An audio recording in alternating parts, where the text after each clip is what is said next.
Bonjour à toutes et à tous, bienvenue sur Misscom. Pour ceux qui ne me connaîtraient pas encore, je suis Claire Négrier, révélatrice de personnalités d'entreprise. J'accompagne depuis plus de 10 ans les indépendants, les entrepreneurs, TPE, PME et même les plus grosses entreprises dans leur communication et leur marketing, de la stratégie à l'élaboration de leurs outils en passant depuis 2016 par la formation, parce que pour moi il est indispensable que les compétences en marketing et en communication vous soient vraiment intégrées pour pouvoir pérenniser votre entreprise. Voilà, ceci étant dit, cette semaine on parle optimisation de sa communication, le pourquoi est-ce important et pourquoi optimiser, c'est ce qu'on a vu hier et vous retrouverez le lien de la vidéo d'hier dans la description. Aujourd'hui je vous propose de voir comment optimiser sa communication en termes donc de conseils et d'outils. Si vous avez des questions, n'hésitez pas à les poser en commentaire. Alors, on l'a vu, l'optimisation de sa communication, oui, elle va arriver à un moment donné dans son entreprise. Bien sûr, c'est pas quand on la crée qu'on va avoir ce type de problématique. Ce sera au bout de 2, peut-être 3 ans après, qu'on aura cette réflexion-là de comment optimiser. Et l'optimisation, elle peut venir de différents facteurs. Ça peut être d'avoir un gain de temps, ça peut être d'avoir une économie. Ben oui, parce que le temps qu'on passe à faire sa communication ou à chercher finalement des clients, parce que quelque part la com c'est aussi fait pour ça, on va pas le passer à générer des revenus parce qu'on va pas vendre des services sur ces temps-là. Donc on va pouvoir optimiser en termes de temps, en termes de coûts, en termes d'outils. L'optimisation, elle va intervenir sur différentes phases. Et aujourd'hui, eh bien, je vous propose quelques conseils et surtout des outils, et on en verra peut-être une démo si vous dites ce qui vous intéresse le plus. Donc optimiser sa communication. Donc là on va plutôt parler de conseils et d'outils. Donc comment faire pour optimiser sa com aujourd'hui quand on est lancé depuis quelques temps et qu'on a besoin de gérer cette optimisation là? Eh bien on va aller sur des choses qui sont simples. On l'a vu hier déjà, maximiser les outils, aller toujours sur des outils que vous maîtrisez et sur des supports que vous maîtrisez aussi. C'est-à-dire que si vous maîtrisez pas du tout la notion de logiciel, la notion d'expression, de s'exprimer en public, la vidéo sera certainement pas le meilleur des outils de communication pour vous. Si vous adorez écrire et que vous êtes intarissable sur votre thématique et votre expertise, alors peut-être que justement le blogging sera beaucoup plus conseillé et avisé vis-à-vis de votre spécialité. Voilà, on a quelques guidelines de ce type-là qui vont déjà nous permettre d'optimiser les choses. Donc, aller sur ce que l'on maîtrise. Le deuxième point de l'optimisation, ça va être essayer d'automatiser ce qui peut être automatisé. Alors, je vous redonne un exemple. Je vais reprendre le blogging. Aujourd'hui, avec tous les outils d'emailing qui existent, tous, je pense, permettent d'envoyer automatiquement, grâce à une automation qu'on met en place, le nouvel article. Dès qu'il y a une publication sur votre site web d'un nouvel article, le système, les informations sont envoyées au système et le système envoie automatiquement le mail auprès de votre audience. Donc ça peut parfaitement s'automatiser pour maximiser la visibilité de vos créations et de vos contenus. Ça, c'est un premier point d'optimisation. Vous pouvez également avoir, quelque chose auquel on vient assez rapidement finalement, quand on rentre dans le monde des réseaux sociaux, on se rend compte que c'est très chronophage. Donc l'idée, ça va être de préparer et de programmer ces publications de manière à ce que au moins la publication en tant que telle soit déjà programmée et qu'après on n'est plus qu'au quotidien à gérer les interactions et les échanges. C'est la notion d'engagement. Et plus on va travailler sur ces échanges-là, plus l'engagement sera important et plus notre visibilité sera importante. Donc l'idée, ça va être de programmer ces publications auprès des différents réseaux sociaux qu'on aura sélectionnés, et ça je vous le rappelle au niveau de la stratégie, on n'est plus sur tous les réseaux sociaux, on les sélectionne, pas uniquement par envie. Facebook c'est pas fait pour tout le monde, simplement on va y être parce que on sait que notre audience est là, nous attend et va pouvoir interagir avec nous. Donc quand ça c'est validé, bien sûr, on va pouvoir aller sur cette automatisation là. Autre solution pour optimiser, en restant sur l'idée des réseaux sociaux, c'est de rédiger votre charte éditoriale. Avoir une charte éditoriale permet de définir exactement quel type de publication vous allez faire, quel jour, dans quel but, pourquoi, qu'est-ce que vous allez y mettre. La périodicité également, si c'est hebdomadaire, si c'est une fois par mois, vous pouvez parfaitement changer. Vous pouvez également déterminer simplement des créneaux horaires sur lesquels vous interviendrez sur vos réseaux sociaux et vous laisser libre cours à votre créativité sur qu'est-ce que vous allez y dire sur ce créneau-là. Le plus important finalement par rapport aux réseaux sociaux, c'est vraiment de créer un rendez-vous. Donc, même jour, même heure.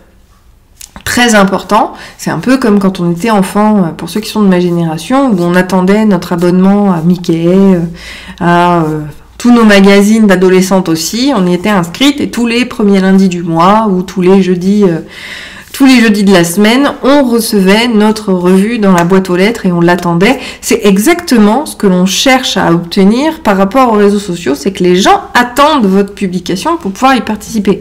Moi, il y en a une qui marche très bien là-dessus depuis 10 ans, c'est sur NCN.com, la publication du lundi qui est une image mystère. Alors, sauf comme hier quand Facebook a décidé qu'il la montrait pas, parce qu'il n'avait pas envie, j'arrive à avoir un taux d'engagement assez important puisque j'ai une portée de publication qui tourne entre 280 et 500, donc qui est quand même un bon score par rapport à la situation actuelle et par rapport aux restrictions encore plus drastiques de Facebook aujourd'hui. Mais voilà, parce que les gens l'attendent, parce que les gens adorent, parce qu'en plus c'est du jeu, et le jeu marche toujours très bien sur Facebook, et même de manière générale sur les réseaux sociaux, du moment que c'est ludique, ça marche beaucoup mieux. Donc je vous invite vraiment à essayer d'ailleurs de travailler là-dessus. Bref, ça c'est votre objectif qui va le déterminer, et ça, vous allez le répertorier aussi dans votre charte éditoriale. Donc, on a ces outils-là. De la même manière, donc on va avoir un autorépondeur. L'autorépondeur pouvant permettre de faire du mailing. Alors, on peut prendre... Voilà, je fais la différence entre l'autorépondeur et l'outil d'emailing. Je reviens un peu dessus, mais parce que c'est important, j'avais ce point-là à donner. L'outil d'emailing, c'est celui qui va vous permettre d'engranger des abonnés et auxquels vous allez pouvoir écrire de manière régulière ou non vis-à-vis de ça. Mais vous avez la notion d'autorépondeur. Et cet autorépondeur-là, eh bien, vous allez pouvoir le trouver un peu de partout.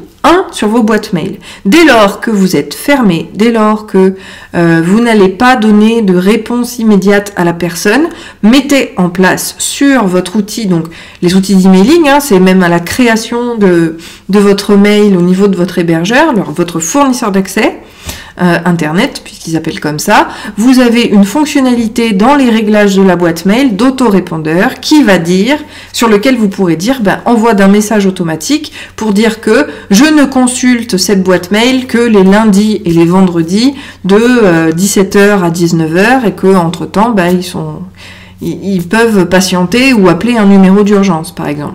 Ça va vous permettre aussi qu'en période de congé, vous puissiez annoncer et programmer le fait que, vous allez leur envoyer un message automatique dès lors qu'un message arrive dans votre boîte mail, un mail retour part pour dire que vous êtes en congé. Je pense qu'aujourd'hui, le système d'autorépondeur, et c'est pas un outil d'email marketing. Un autorépondeur est aussi très important pour pouvoir guider les gens et répondre aux besoins qu'ont nos interlocuteurs, c'est-à-dire leur besoin c'est l'immédiateté. Tout le monde recherche une réponse immédiate, un retour immédiat, et c'est quelque chose qu'il faut vraiment, auquel il faut répondre. Donc c'est pareil, moi par exemple j'ai un chat en ligne, je suis pas tout le temps connectée au chat en ligne, mais sur l'invitation, c'est écrit, si je ne suis pas en ligne, vous pouvez laisser votre message, je vous répondrai plus tard. De manière justement à pouvoir patienter. De la même manière, la pastille verte est ouverte quand je suis en ligne. Donc les gens ont un repère visuel pour savoir quand je suis en ligne et donc accessible sur le chat de mon site ou pas.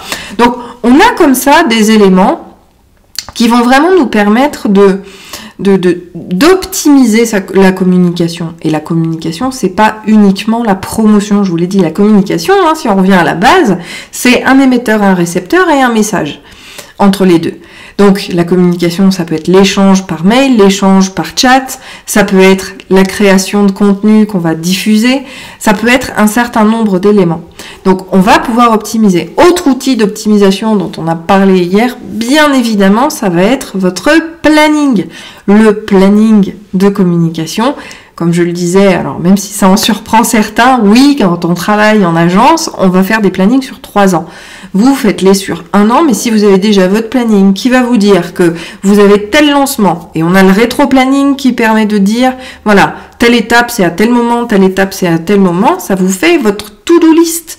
Et la to-do list, elle va vous permettre, là encore, d'automatiser quelque part les différentes échéances. En plus de ça, notamment par rapport au mail, quand on a un outil de mail marketing et qu'on a prévu un lancement et qu'on en informe les gens, on va là encore programmer les choses.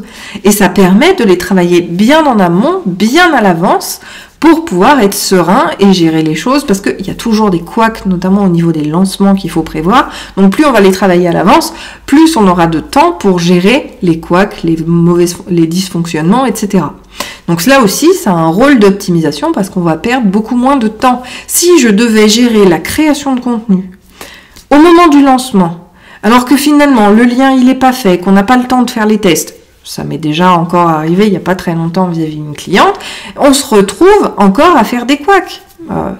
Un des réseaux une amie que j'adore, donc qui est Céline des EQD, on a pris, voilà, les aléas de la vie font que parfois les projets prennent du retard et les annoncer trop à l'avance peuvent aussi avoir un souci. C'est que les gens sont dans l'attente, mais ils n'attendent pas indéfiniment. Donc du coup, si on les annonce trop tôt, là encore, on se retrouve avec un décalage et on maximise pas du tout.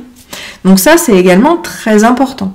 Donc on a vu la charte graphique, on a parlé des outils de mailing, que ce soit l'autorépondeur de votre mail ou l'idée du mail marketing.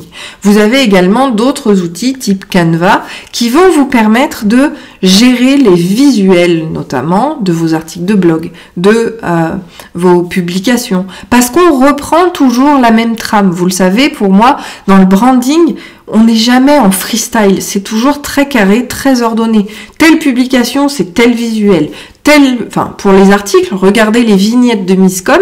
On a toujours ici le bandeau et même sur la vignette de présentation, j'ai toujours mon bandeau avec ma tête, Miscom. Le sujet, c'est un bandeau transverse en dessous de moi et j'ai une image illustrative sur le dessus.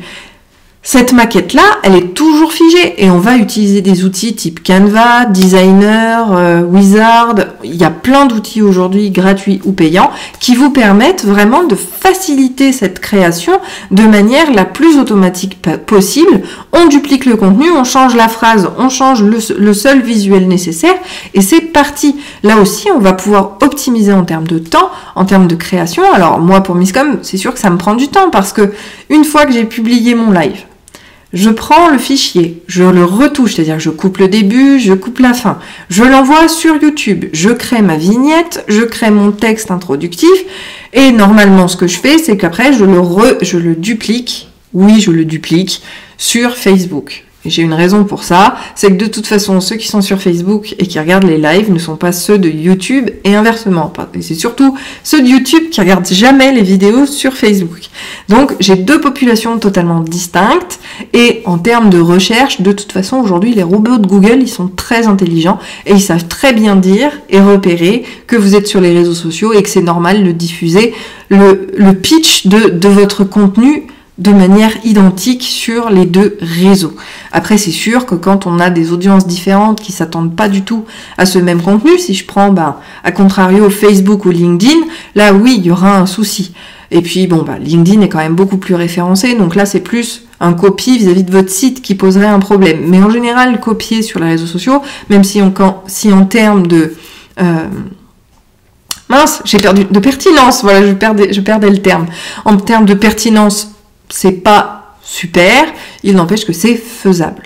Donc on va quand même optimiser également la création de ces visuels-là pour faciliter sa communication. Et l'idée, c'est vraiment que ça devienne plus fluide, que les choses deviennent fluides en y passant, une quinzaine de minutes par jour. Tiens, d'ailleurs, ça me rappelle que j'avais fait un défi là-dessus, ça peut être sympa de le refaire. Je pense que je vais le remettre en place. Tiens, si ça vous inspire, n'hésitez pas à le mettre en commentaire. Comme ça, je le relance. C'était 5 minutes par jour, justement, de votre communication. Et c'était une action à faire sur une semaine pour essayer d'automatiser tout ça. Si ça vous inspire, n'hésitez pas à le mettre en commentaire. Et je relancerai cet outil gratuit, bien sûr. Voilà, donc l'optimisation, c'est vraiment de chercher à optimiser, soit sur les coûts, soit sur votre temps, soit sur la mise en place des choses pour que ce soit le plus fluide possible à l'instant T. Donc c'est autant la programmation sur le planning de vos actions de communication, c'est tout autant la mise en place d'une charte éditoriale pour savoir où vous êtes. Vous avez également, et ce dernier point, je finirai là-dessus, vous avez également la notion de délégation.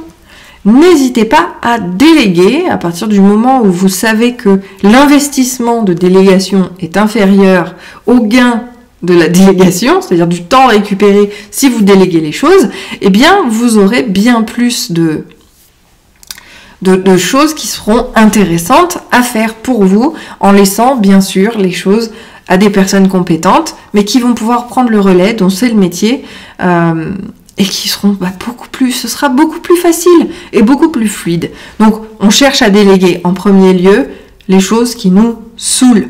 Ne restez pas avec des choses que vous n'aimez pas faire. Moi, par exemple, ça a été ma facturation. J'ai toujours détesté ça, donc j'ai pris une assistante. Là, je suis en train de voir pour les tunnels de vente. Enfin, voilà, on a des bêtes noires tous dans notre quotidien d'entrepreneur, et même pour les TPE-PME, et même pour les plus grosses entreprises, il y a des choses qu'on ne veut plus faire.